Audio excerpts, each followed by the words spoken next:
Hi, everyone. Welcome to Status Check with Spivey, where we talk about life, law schools, and law school admission. My name is Derek Meeker. I'm a partner at Spivey Consulting, and I am delighted to be back to host another podcast episode. Today, I'm going to be interviewing Max, a former client that I worked with last cycle on his law school transfer applications. Now, Max is a wonderful success story. He was a 1L at the University of Idaho Law School. He applied to several top 14 schools. He had several acceptances, including among them Harvard Law School, where he is now a 2L. But this podcast is much more than a secrets to my success as a transfer applicant discussion. It is that in part, and I promise that Max will have some excellent insight and tips for anyone thinking about transferring. But this is also a remarkable story about overcoming formidable challenges and odds. It's a story about perseverance, finding inspiration in the midst of significant loss, and reinventing oneself. Max is a veteran, a first-generation college student who nearly failed out of college the first time. He worked in a steel mill for several years, returned to college at the age of 32, and is now 1 year away from becoming a Harvard Law School alum. Max, welcome to Status Check. Hey, thanks for having me, Derek. It's great to be here. Yeah, we really appreciate you being here, as I know our listeners will too. How are you feeling today? Today's a great day. I think it's the first 60-degree day of spring in Cambridge, so it was nice to not have to throw a jacket on. It's been a little chilly here this winter. You know, you wake up, you see the sun, and you're just in a good mood. Yes, that's so funny because it's about the same in LA. We've had a lot of rain this winter. It's probably 60 degrees here, but to us, it's still chilly. So I'm still wearing a jacket. So what did you do this morning? Just take us through a typical Tuesday as a Harvard Law 2L. Yeah, so Tuesday is actually pretty light for me. I only have one class this semester. So I get up, go to my copyright class. I love that class. And then usually there's like a panel or something going on. So like, for example, next week, they're doing a panel with some former clerks from the Federal Circuit Court of Appeals. So I'll be going to that next Tuesday as well. And then I usually just go to the gym and try to catch up on schoolwork. Wednesdays and Thursdays are my sort of big lift as far as academics goes. So I try to get some reading done and just do some studying. Nice. All right. So take us now back to the beginning, back to your childhood. Did you ever think that you would be an attorney or a Harvard Law School student? Hell no, Derek. Absolutely not. I grew up in a suburb of Seattle, Kent, Washington, and we didn't have a lot of money. You know, my parents, they did the best they could. They always pushed education on me, but I don't think they really understood what that meant, what that looked like, and what going to a different colleges meant. They were of the mindset, yeah, just get a degree and it'll be fine. It doesn't really matter what in, because that's sort of how they were raised. And I remember there was a kid in my high school.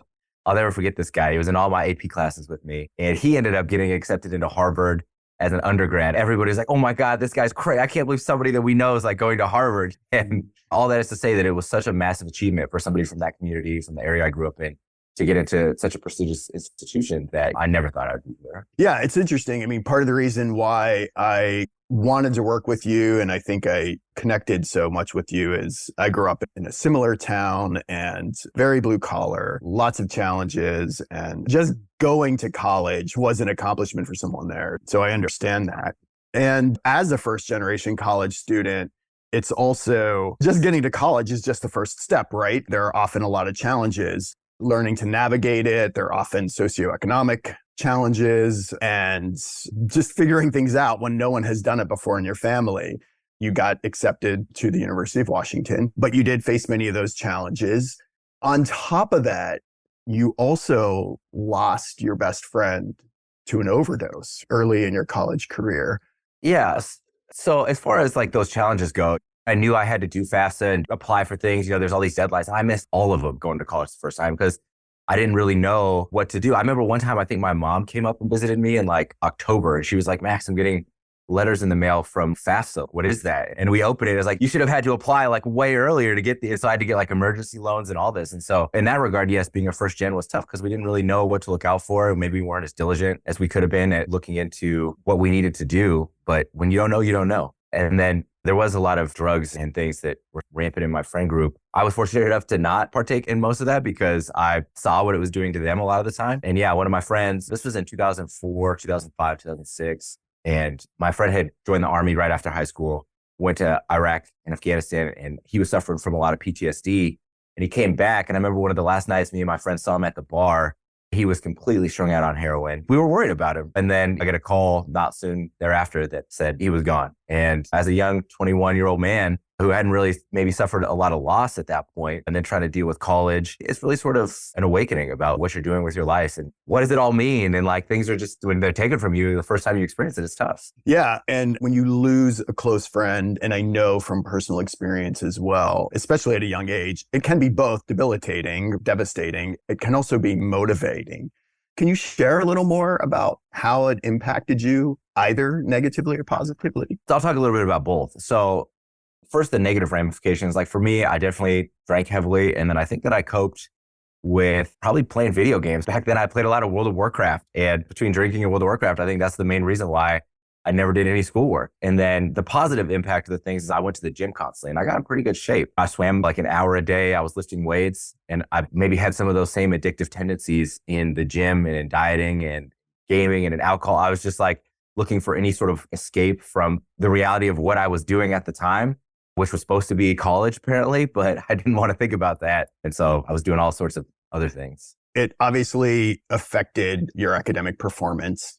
And in fact, if I recall correctly, you got put on academic probation and you also withdrew, right? On a couple of occasions. Yeah. So I actually withdrew from 3/4 and I got put on academic probation maybe the whole time I was there. My academic performance was terrible. I just don't think I was ready for college. I touched on it a little bit earlier, but in high school, I did all sorts of science, AP classes, math classes, and I loved math and science. And then for whatever reason, when I went to college, I was like, yeah, you know what? I want to do business. And I took all these business classes and I took all these classes of things that I just wasn't that interested in at the time. And I just didn't like it. It wasn't for me. I don't think I had the skills necessary. I don't think I had the discipline. I don't think I really had the motivation to do college because I didn't know what I wanted out of it. In fact, it's funny. I remember telling people, they'd ask me like, what do you want out of college? And I would say, I just want a high paying job.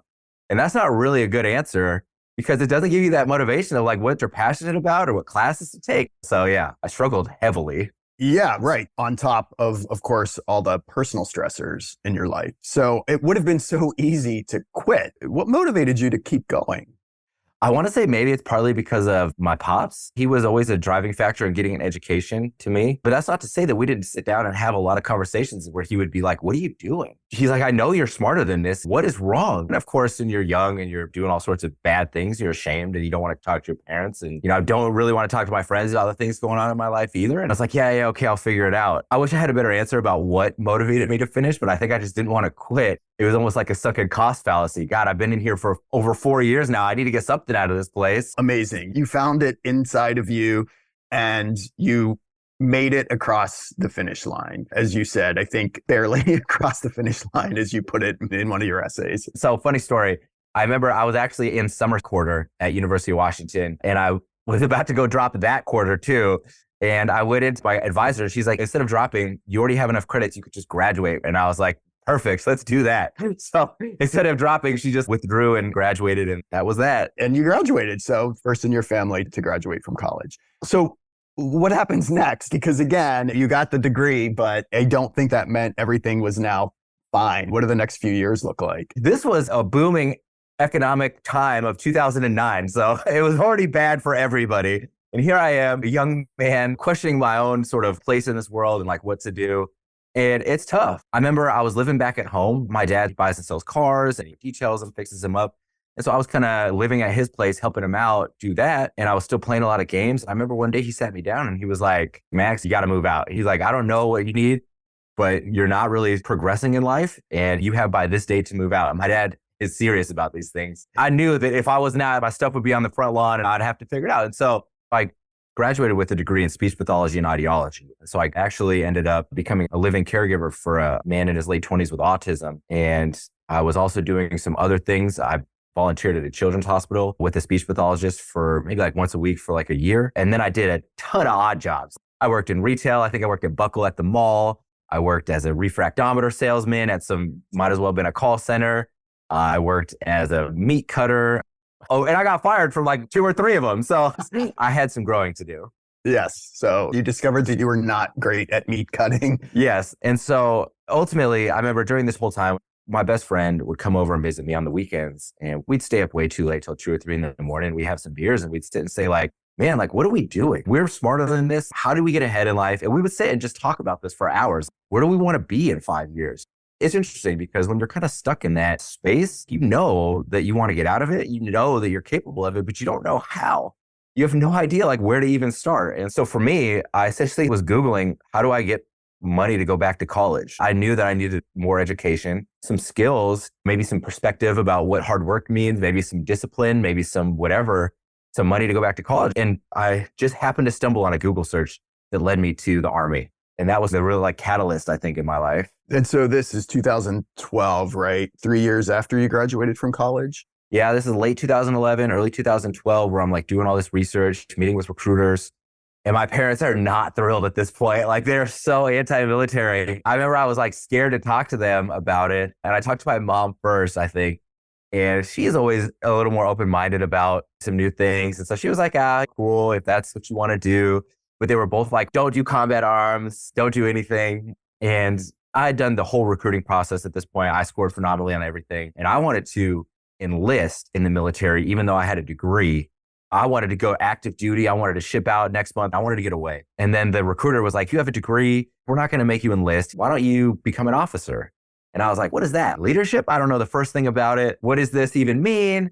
And then I was like, okay, how long does it take to become an active duty officer? And he's like, the process will probably take us like 9 months to a year to ship you out. And I was like, no, that's way too long. And he's like, well, you could join the reserves. We get you out of here 3-4 months. And I was like, done. Get me out in 3 months. And so I was at the MEP station signing my contract on the dotted line. I remember as soon as I signed, I walked out of the room. My dad was sitting there and he's like, you just made a huge mistake. I was like, I guess so, Pops, but we'll see. Parents, right? One hand, they're telling you they're going to throw you out if you don't do something. And then that was good for me, right? Like I'm motivated. So like somebody telling me they're going to kick me out, I'm like, all right, bet I'm going to figure it out. But not everybody has that reaction. Absolutely. I agree 100%. Sometimes it really takes being at your lowest point or someone sort of giving you that shove to really compel you to take action and to do something different. And I think you don't have to know exactly what is going to be on the other side of that. It's like gravity, just momentum, just making a change and putting yourself in a different environment and taking some sort of action. You're taking a step. It's going to bring other things as a result of that. And so you keep going. And I think that's essentially what happens for you, right? But the other part of this is in the midst of this, so you'll have to explain a little bit. After joining the Army Reserves, you also take a job at a steel mill. So tell us how that factors into it. Why did you do that? Yeah, so I got back from basic training and officer school and I was a reservist. And so I essentially still needed to find my own full-time career. I came back from training and I was actually working as a chauffeur now at this point while in the Army Reserves and ran into a little trouble with the law. Maybe had my license suspended for reckless driving or whatever for a few months. I ended up working at Starbucks because I was like, what's a good job you can work in Seattle area without a license? And I was like, of course I can ride my bike to Starbucks. There's one on every corner. And they actually ended up put me at one that's 11 miles away. So I was riding my bike an hour to work back and forth every day for a few months, got my license back. And then, I don't know, I was at like a family function or something. Maybe my mom was like, hey, Max, I know you're still kind of looking for a career. You know, your uncle has worked at Nucor Steel for like 30 years. She was like, why don't you talk to him about what he does? And I know that nepotism is maybe not like everybody can't rely on it, but he at least put me in contact with the recruiting people, how to go about the process, what they're looking for in their employees. And he was like, yeah, go apply. And so I did. I applied and they really liked the fact that I had military experience because it's a steel mill. They were like, we need somebody that cares about safety at least a little bit here. And I took a job as a crane utility at Nucor Steel. And that job was great. I loved that place. What did you love about it? There's something about being a part of American steel that it feels like you're part of something bigger than yourself. We were making steel that was like going into bridges and buildings and something about going to work and putting in a hard day's work every day. And the guys that I worked with, yeah, there was drama like there is at any workplace, but man, they were some of the hardest working guys you'll ever meet. We would work 12 and a half hour shifts, rotate days and nights. And these guys would just be in there, just grinding. And I'd struggle working 48 hours a week. And there's guys working 72s. Just, hey, we'll get overtime. Give me as much work as we can. And to me, that really put in perspective what it meant to work hard what it meant to complain about your job conditions and all this. And they treated me well. I had no complaints about that job. And if I hadn't figured out that I wanted to go back to school, I'd probably still be there because that place was a great opportunity. It's another parallel with us. I'm sure I shared with you when we first met and started talking. My dad worked in the steel mill. My grandfather worked in a steel mill. You can see the mill outside of our living room window, right? It's a small town. The mill is sort of the backdrop. The mill, the church, and the football stadium are like the three pillars of the American triad right there, you know? Yeah, exactly. But it was the same with my dad and grandfather. Such an incredible work ethic. And I'm so grateful that they passed that on to me. So obviously, this is a really grounding experience for you and you're enjoying it. But there's a moment though. So the first break at the steel mill was when I went to Afghanistan, really. So halfway through my time at the mill, my unit called me up and it's time to deploy to Afghanistan. So I was in country in Afghanistan for 9 months. And I remember thinking to myself, while I was working at the mill, even before this, I was a little bored on night shifts. I wasn't as mentally stimulated as I wanted. At that point, I'd worked up to training on the crane and other things. It just wasn't as mentally stimulating. And so when I went to Afghanistan, the job I was going to do was called aerial precision geolocation. And I remember I had to do a full month-long course prior to going to that country with all the people I was deploying with. And it was like kind of math heavy, kind of tech heavy, talking about all sorts of different like technologies. And I was really good at it. I was like the top of this like 30-person Army class.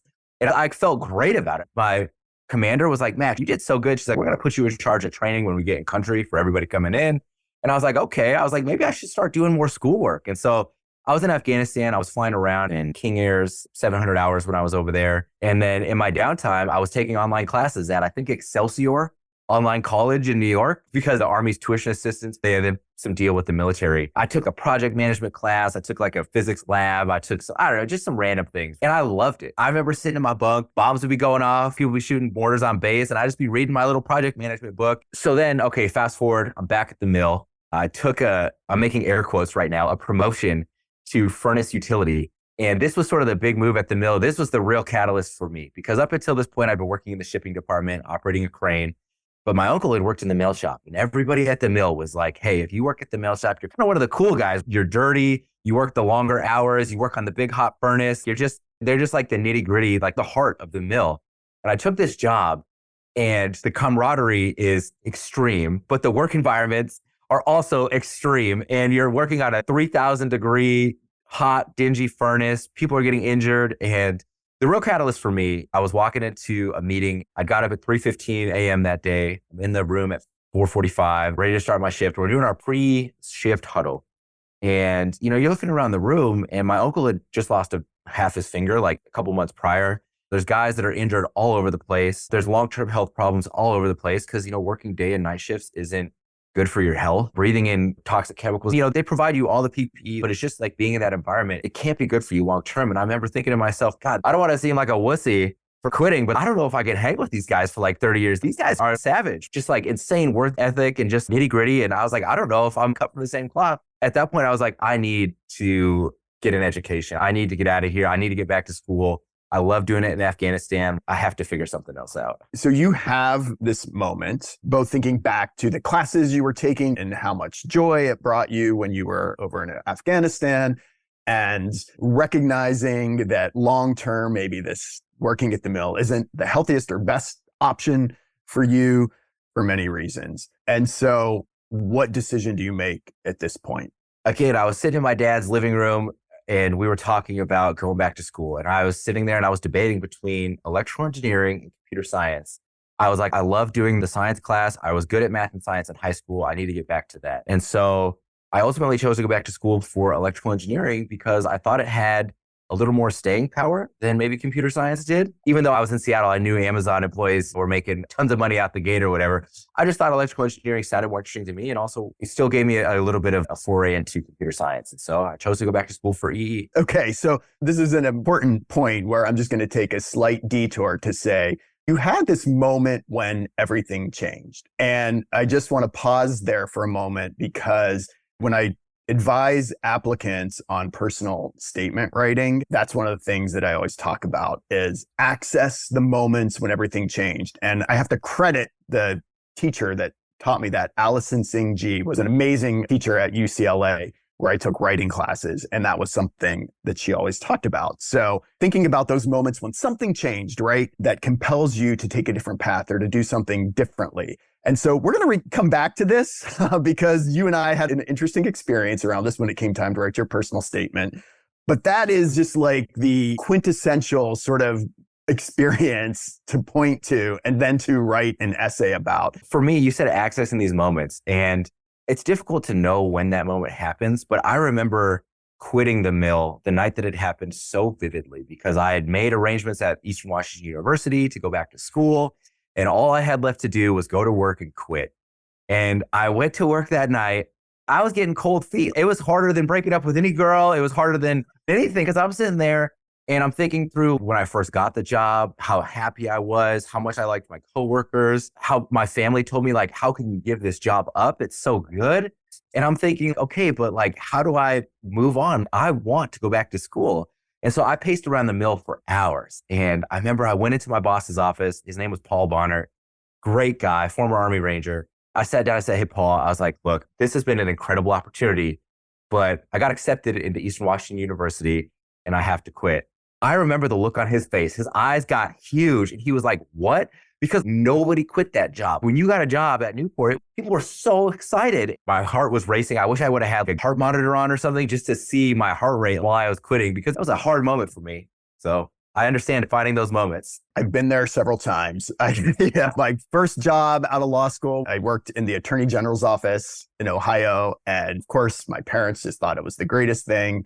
But I had to get out of Ohio. And so me leaving that job was just crushing to them. And then when I left my job at Penn as the Dean of Admissions to become an actor, yes, you can imagine the reaction, not just from my parents, but from the Dean of the law school. Yes. Yes. So I get it. It is like breaking up. But just before you turn 32, you are now going back to college for your second degree. You decided to go into electrical engineering, as you mentioned. So now you go back and you're a completely different person, right, than you were as an 18-year-old, as a 19-year-old, 20-year-old in college the first time. You're killing it. Not only are you majoring in one of the most rigorous disciplines, but you ultimately graduate magna cum laude. Why was it different this time? I knew exactly what I wanted out of it, and I enjoyed the heck out of it. I loved going to class every day. I was excited for the opportunity. I knew what I wanted out of the college. I had done research. I'd figured out a career plan. I was meeting with academic advisors.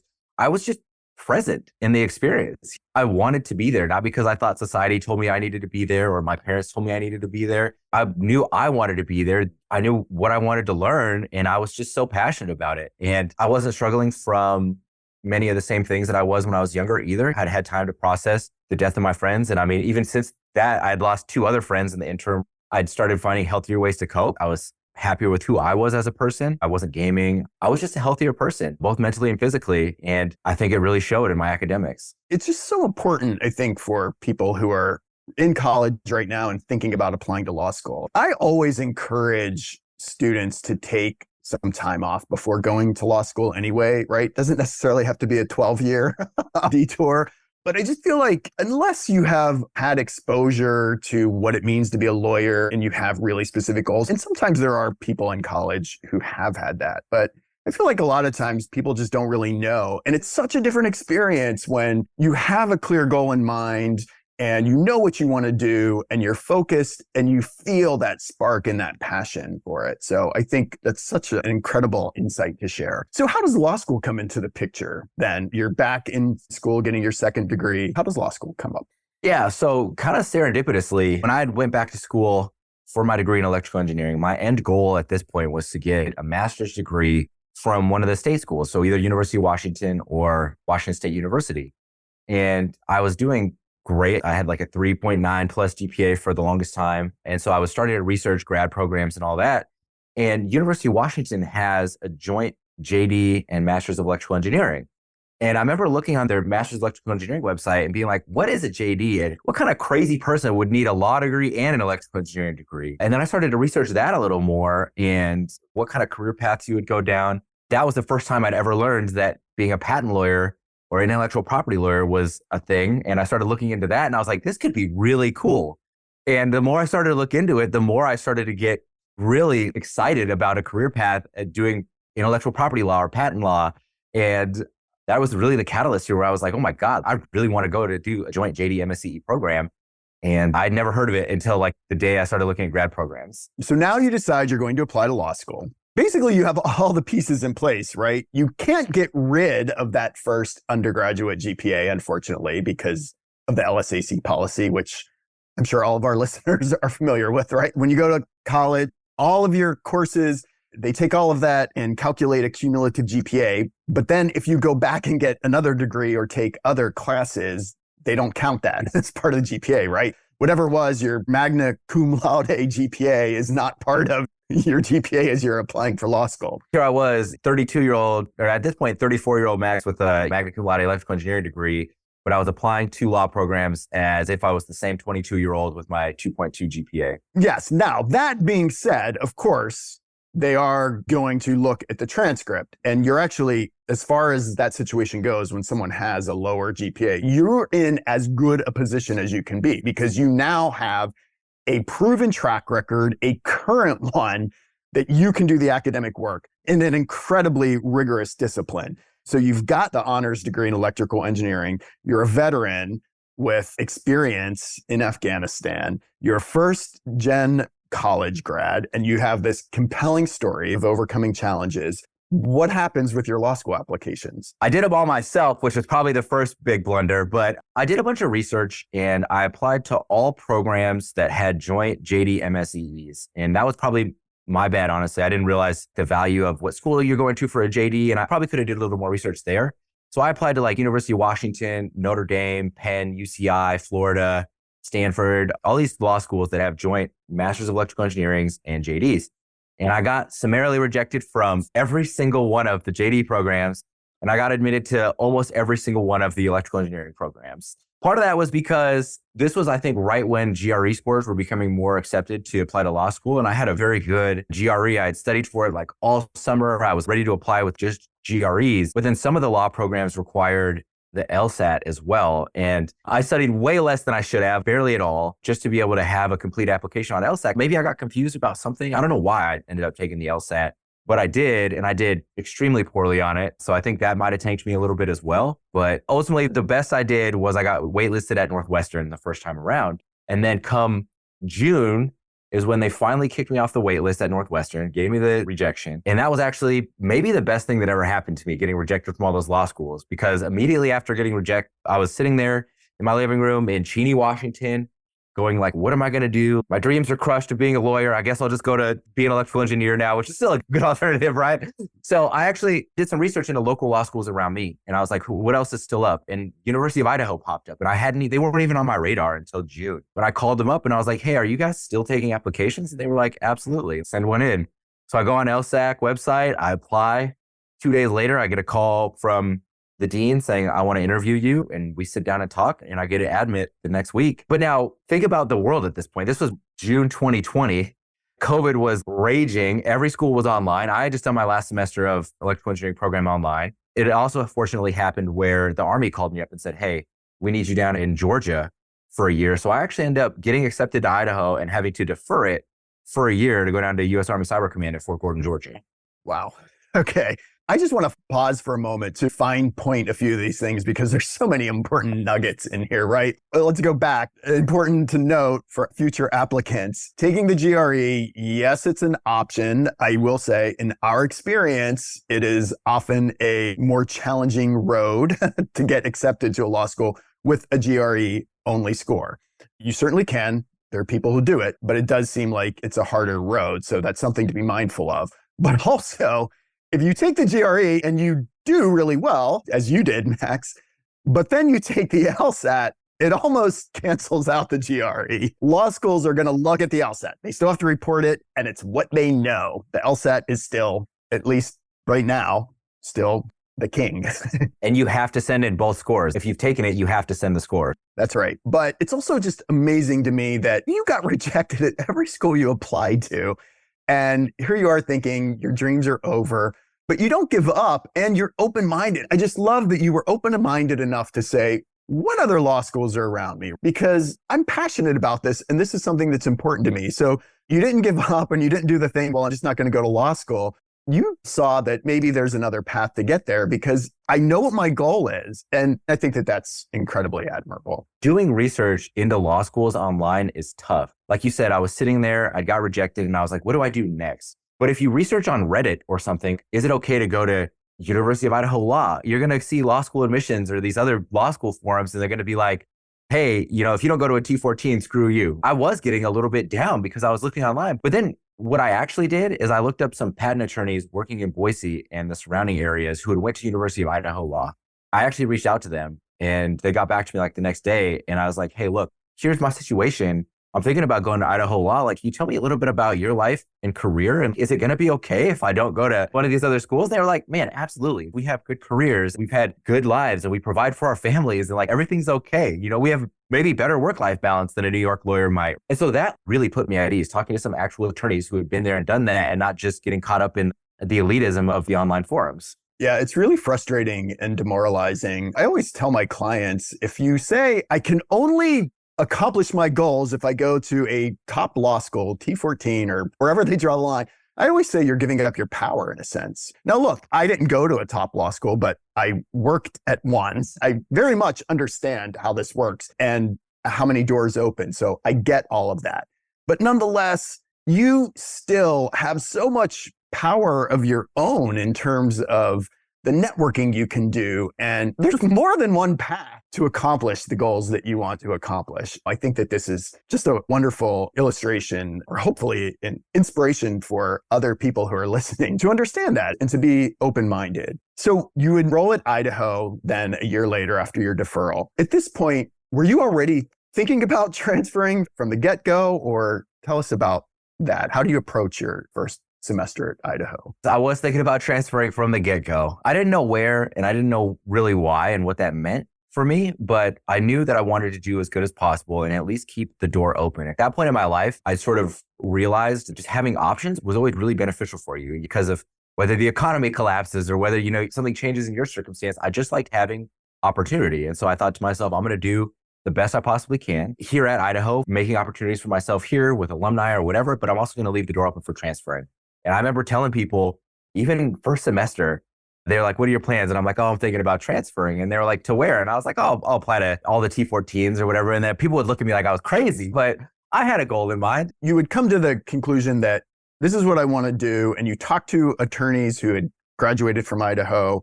So you can do what you want to do, but you still are not necessarily giving up on the greater goals. You're looking at a number of the schools that you had previously applied to. And you do incredibly well your first semester, right? You're at the top of your class. Number two, I got to give credit to the guy who beat me the first semester.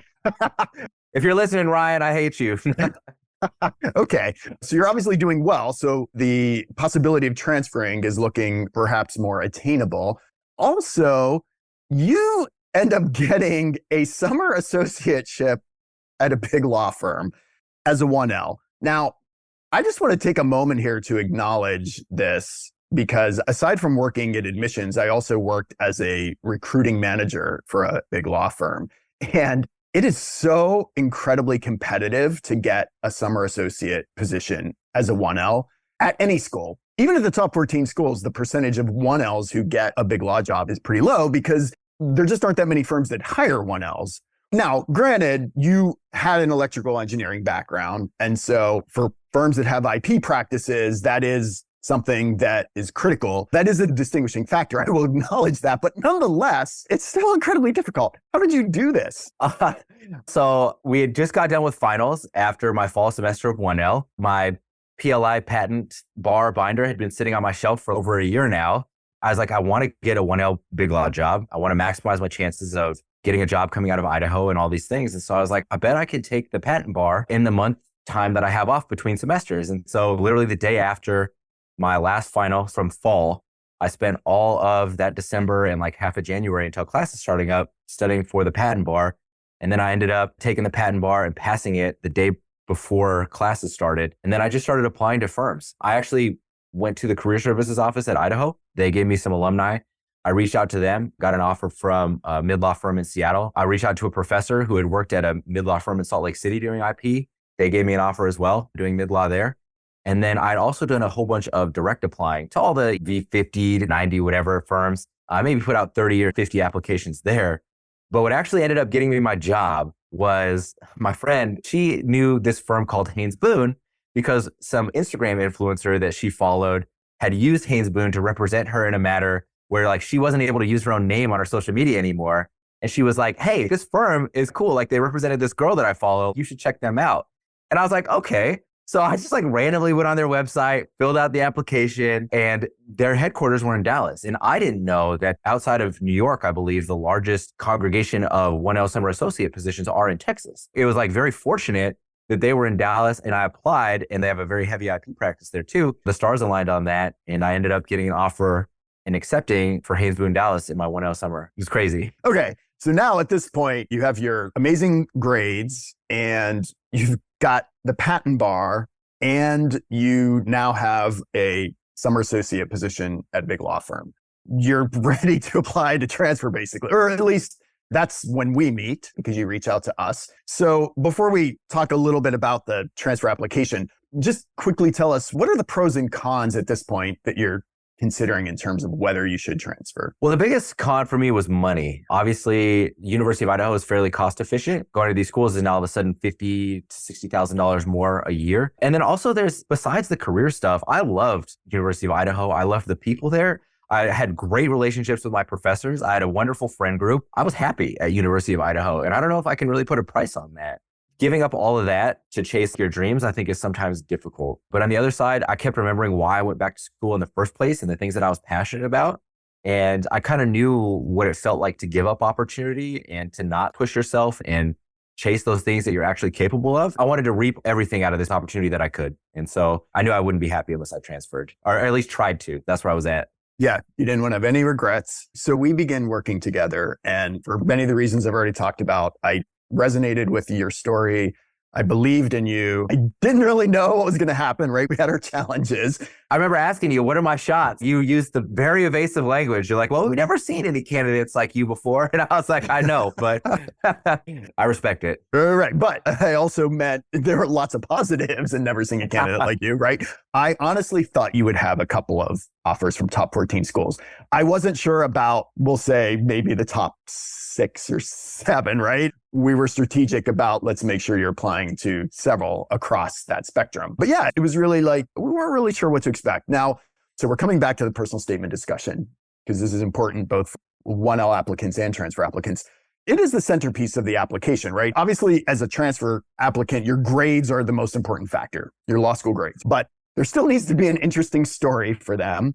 And you also have to talk about why you're going to law school, what your goals are, and why you want to transfer to that school, right? Now, to me, after talking to you, there was no doubt in my mind you had that epiphany, the moment when something big shifts for you. And that's when you were working at the steel mill. It's also like, how many applicants applying to law school worked as a furnace utility man at a steel mill, right? So it's also this cool differentiating factor. Not only did you not really want to write about it, because the first drafts that you sent, I was like, where's the furnace story? You didn't even include it on your resume. You had actually removed it from your resume. Why did you resist that? I guess I just don't associate that sort of blue collar background with these elite schools. I didn't know how that would be taken, and I didn't know really how to translate those skills into something that they would care about. And when I applied as a 1L, I think I wrote my personal statement about my military career and being like a commander in the Army. And then you told me to write you a personal statement about the mill. I replied back to you with 5 short stories, I believe. I have them here about my time. And I wrote 5 little short stories that we could expand. And I gave you my hardships at University of Washington. I gave you a very interesting story from when I worked at the Children's Hospital about working with one of my patients there. I gave you a time about like seeing death and destruction in Afghanistan and my deployment. And then I gave you some things about what it was like to go back to school as a non-traditional student in electrical engineering. And I also included a small blurb about the steel mill. And that's the one that you were like, let's use that. And I was like, what is this guy talking about? But here's the thing, and this is what's so important. First of all, it's such a unique and cool experience. The other thing I always tell people is think about when you meet someone for the first time, what is it they are interested in hearing about? And I remember you also saying that when you were interviewing for your 1L summer associate jobs, that the interviewers wanted to hear about your experience at the mill, which really surprised you. Oh, yeah. I guess you're right on that, because what happened was I was at University of Idaho. This was when I was applying for jobs. I was to my friends and I was like, I'm just going to send an email with my resume to Cravath, just as like a joke, haha, whatever. And they actually emailed me back. And the partner who interviewed me was super interested in my time at the mill. And I was like, man, I was not expecting that. And so there you have it. The thing that people want to hear about, the moments when something changes, that's what you want to tap into. Here's what's hard about a law school personal statement. You have to also be able to connect that to the bigger picture. How does this connect to why I want to go to law school? Or how do I use this story or this experience to convey why I would be a great attorney? So that's the goal, and that can be tricky. But in your case, it was so clear to me, right? Because the mill, the experience, what you gain from that, and then you have this epiphany about you want something different. It motivates you to go back to school. You go back to school for electrical engineering. That's how you discover law school. It's this whole journey that all connects. So it was there. Now, I really wanted to read the first paragraph of your personal statement. I have it up right now. I was going to see if you wanted to do that. Awesome. I'm so glad you're open to this. So let me just read the first paragraph of this personal statement. Because what I advised to Max was take them into that world, take them into your world in the mill, working on the furnace. It's 3 a.m. when the furnace gets jammed again. My boss calls me over the radio. Max, get up there and get the debris out. I respond, on it, and head over to the table to assemble my equipment. Like Iron Man suiting up for battle, I began by putting on my wrist and forearm protective sleeves, then my protective hood and denim jacket. Over that, my Kevlar jacket. Next, I move on to my head and face accessories, securing my in-ear and over-ear hearing protection, hard hat, and air purifying respirator with a sealed face mask. Finally, I slide my hands into cowhide gloves. I'm ready to step on to the furnace. I just got chills. I love it so much. Who doesn't want to keep reading that? What happens next, right? Why so much gear? Right. It's just, I would love to keep talking about this, but we have to move on. So ultimately, you have a killer personal statement. And we do use, you mentioned while you were in Afghanistan, experience of being there and being surrounded by people who are getting killed. That becomes your diversity statement. You have a very compelling diversity statement. Nonetheless, so we have all these amazing pieces in place, but we had 3 or 4 addenda to write. So it still wasn't going to be an easy case here. The academic probation, the withdrawals, and the overall GPA that you had to address. We had the LSAT. We had to address the LSAT because it did not align with your GRE score or your recent academic performance. And you alluded to the character and fitness issues. So I was like, I really believe in this guy, but we got a lot of stuff here. So what are you thinking at this point, right? So you submit the applications. What are you thinking about your chances? Obviously, at this point, I got my 2L grades back. I was rank 1 at University of Idaho. I had 6 Cali awards. I was at my big law summer internship. There was nothing more I could have done, I don't think, personally, to get as good of application as possible. I was also very hopeful that I would get at least a nod in the T14 at Georgetown because a very good friend of mine from University of Idaho, who was ranked 4 in the class, got accepted early admission into Georgetown. She had gotten in, and I was like, okay, great. Because one of the things I was worried about, besides all this other things that we've talked about, was that there's this sort of illusion or stereotype that the transfer process is also heavily reliant on school rank, transfer school rank. Yes, it absolutely can be. And so Idaho's ranked 140 something. And I was like, gosh, is that going to be okay? And so I was worried. I was very anxious. I did not get a lot of sleep that summer waiting for these to come back. That is true. It can play into it, the school rank. But the story and what happens is the first acceptance comes and it is Georgetown.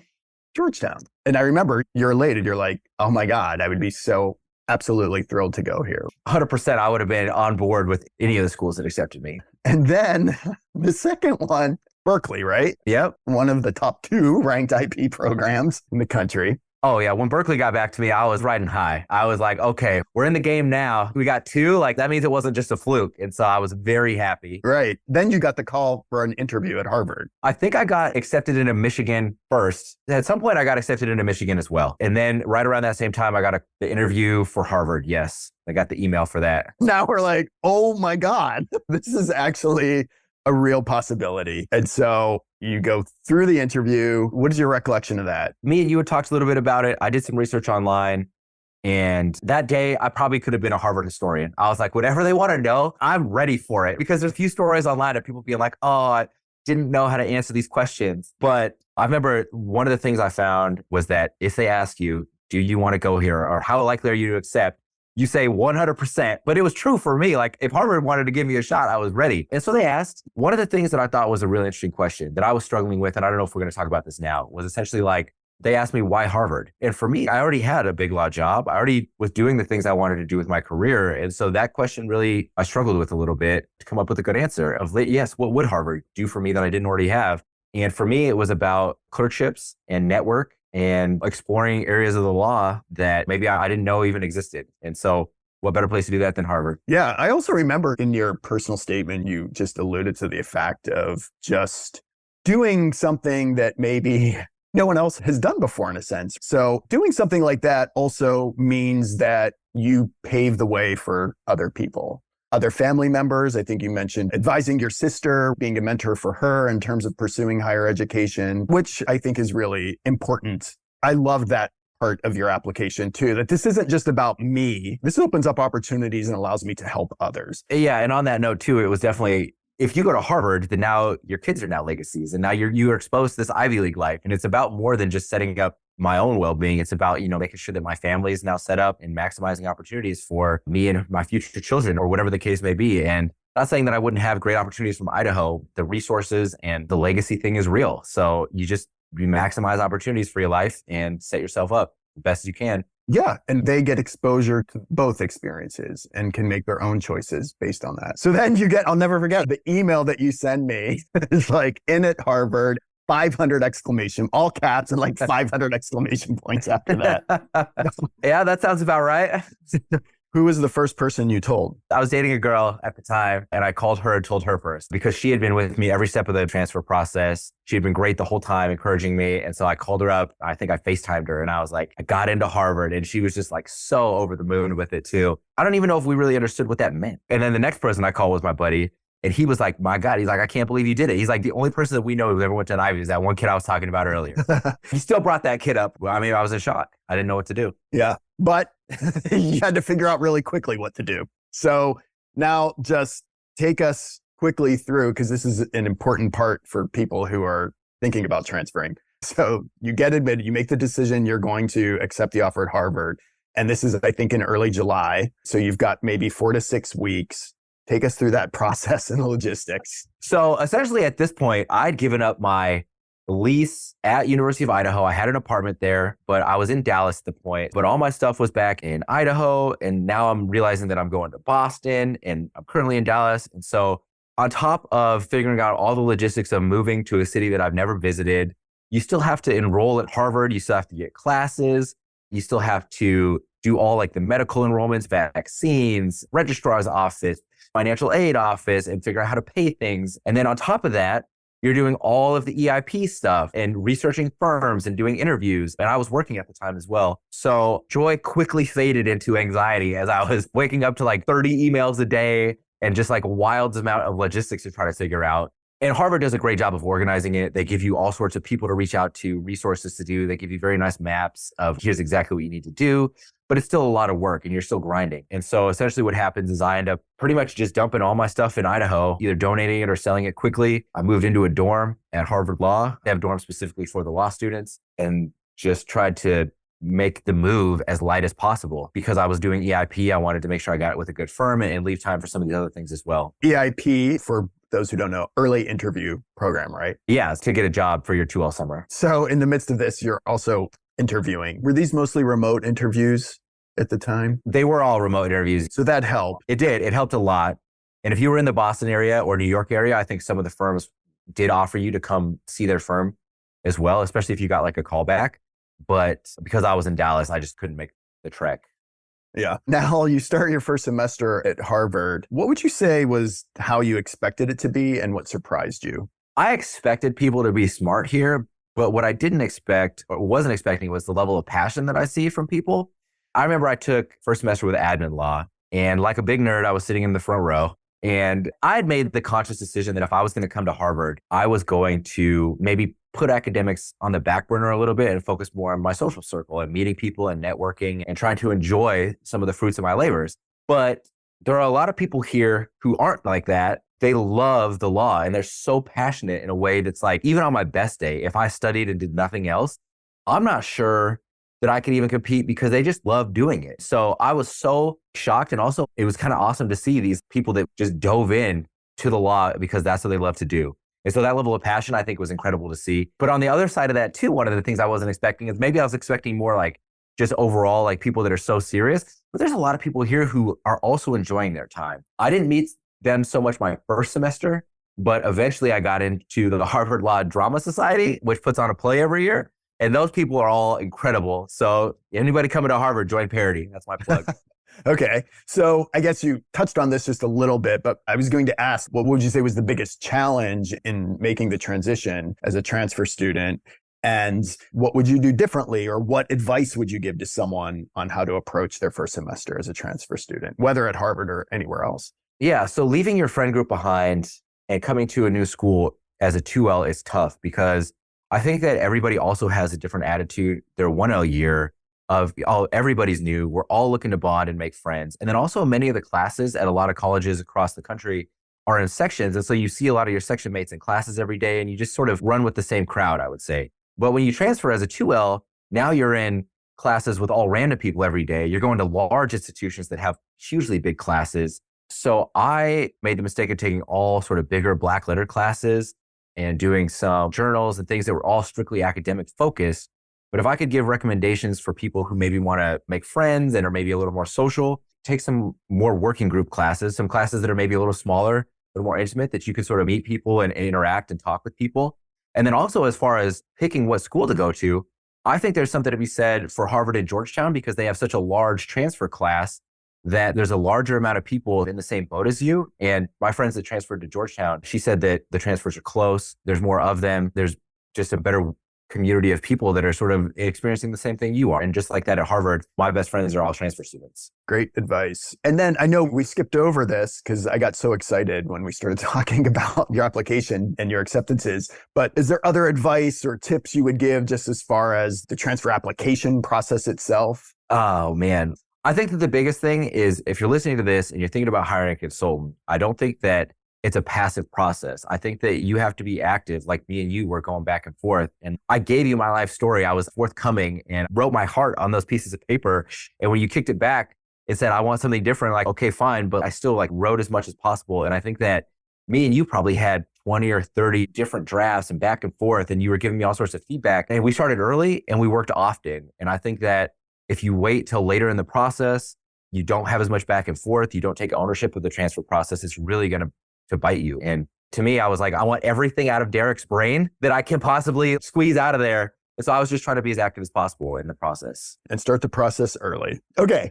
Where are you spending your summer? I'll be at Damaris LLP in New York City. Excellent.